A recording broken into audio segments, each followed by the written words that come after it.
It's June 29th, 2022. I'm watching this Channel 2 um, news, which I don't normally watch this hour, but I was in the kitchen drinking my shake, and Linda came on, and it says, "See Us," spelled U.S.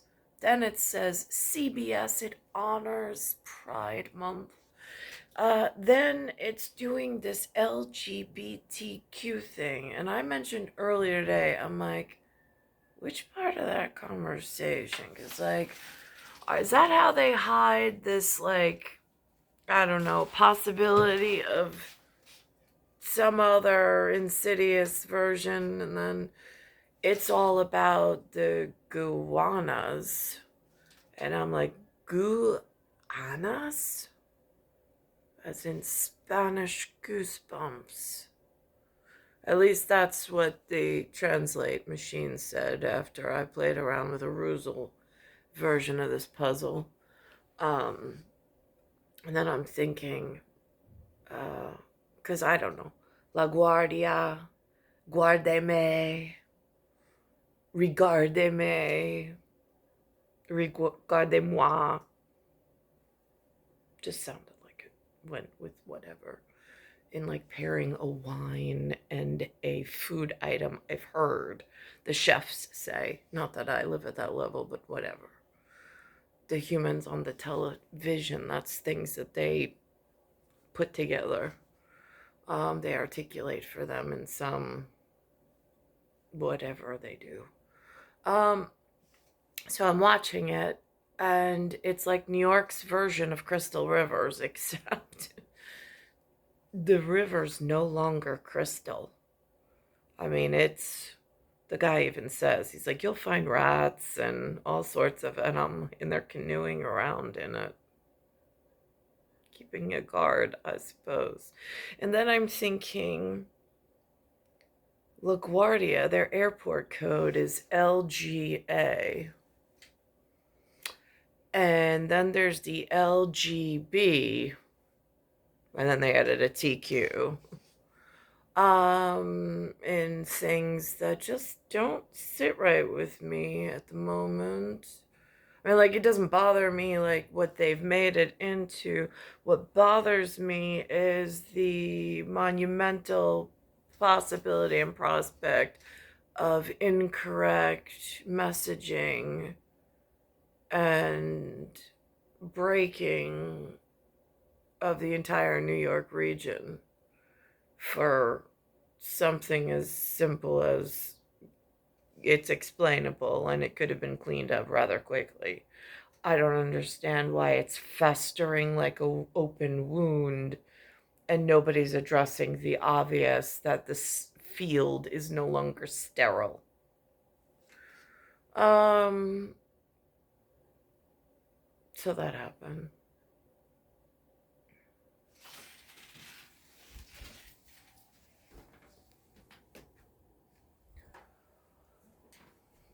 So let's see just how prideful the New Yorkers are, and all of that money spent by aviation or the LaGuardia family or whatever, like, look at me did prior to my arrival. Let's see how the kiddos have kept up. I see what is present and prideful or trying to be, even of their project that looks like nobody else cared about the Guanas or the land, waterway, aquifer, equestry, whatever. Month wrapping up, but many continue to look for unique ways to commemorate LGBTQ history in the city. CBS 2's Hannah Klieger takes us to Gowanas to show us how a group is recognizing the history of Brooklyn's waterfront. The beauty of the Gowanas Canal is in the eye of the beholder. Some would say that's because you never know what you're gonna find. You might see a dead rat. You might see a living dolphin. This week we found 20 canoers flying pride flags in the water. The Gowanas Dredgers Canoe Club hosted their 4th annual Pride Paddle this week in the notoriously nicknamed Lavender Lake. I love It's really nice that they're keeping an eye on things. So that's greatly appreciated from my perspective of stuck in a room. And outside of their wonderful ability to gather together once a year and keep an eye on the waterways and gauge if it's getting better or worse and if there's any money being sunk into the habitat to keep the land folks and the water, like whatever.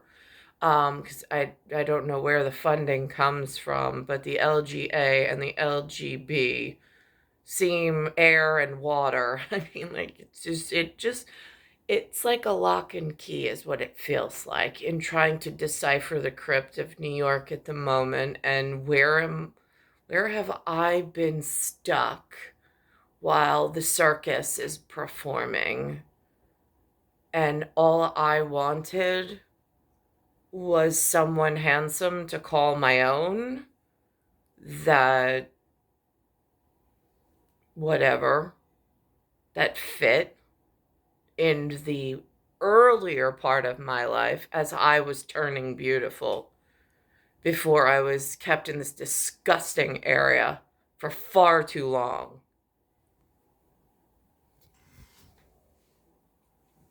Of like alternative pride events that are not like clubbing or drinking related. Captain Brad Vogel says the Superfund site resonates with some in the queer community. The story of being marginalized and forgotten or actively abused. We saw some of the things you'd expect to see: litter, debris, strange colors on the Strange colors on the surface. It does not look like the keep and the upkeep. I mean, and this wonderful canoe party aside, they'll be my Native Americans for the moment. But the other area residents, some that just fly in and fly out and whatever. I mean, I'm on foot at the moment doing other stuff. And it is like it takes a village to raise whatever in mon enfant. And so the waterway does not, I mean, for all the noise that they make about complaining and wanting more money and funding and whatever, and schools and things that why are they being driven here? And then the nature part of the importance of life is going completely overlooked. And why is it ecological not as important as this?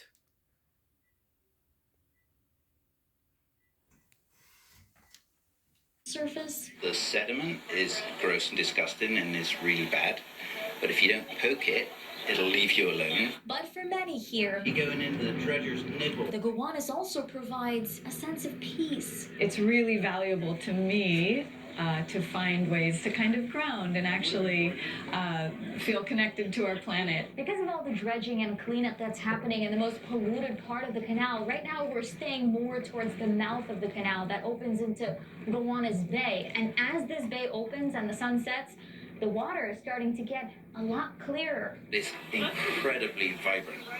It is so full of life. Signs of nature all around. Birds, plants growing in tires, mulberry trees on the banks. Organizers say this was their biggest turnout ever.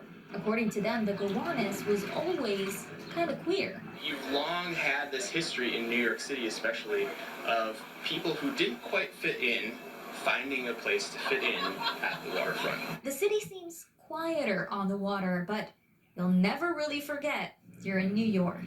In Gowanus, Brooklyn, Hannah Klieger, CBS 2 News. You never know in this city. Now, where I went to school, the first set of schools that I was held captive in at like the Ivy League group,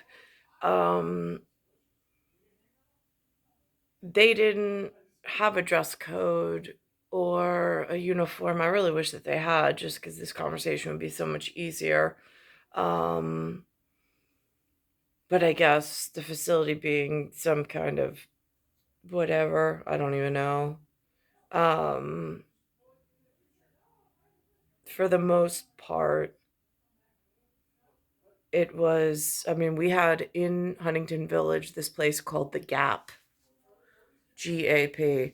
So Linda really kept to whatever was available in the Huntington Village Gap would be what I would be wearing that season in the school.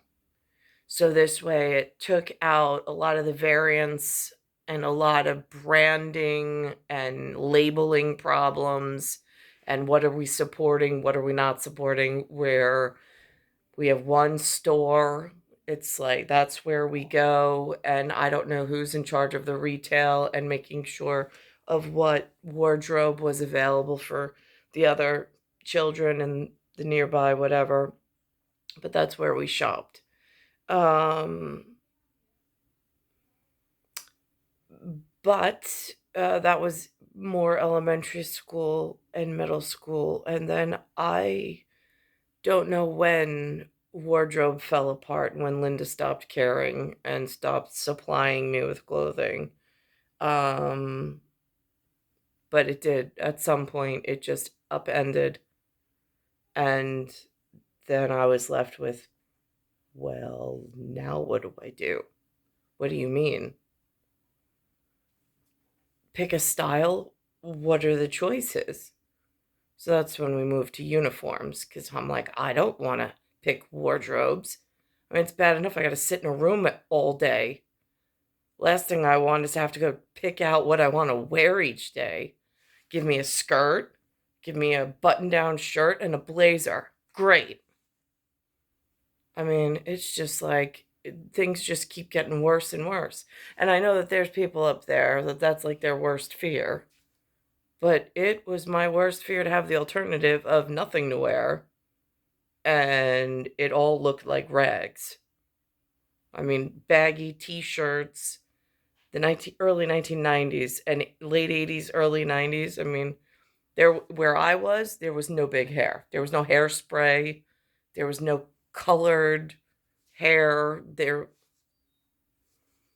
It was Ivy League, even though they didn't spend much time there. It's like they flew in for a class and then flew back out. And how the hell would I know the difference? It's star 1978, star 8378, Nicole Cattaruzza. It's Earth, Solar System, Milky Way, Universe, Galaxy is broken, and it's Bayside Station, Bayside, New York, 11361.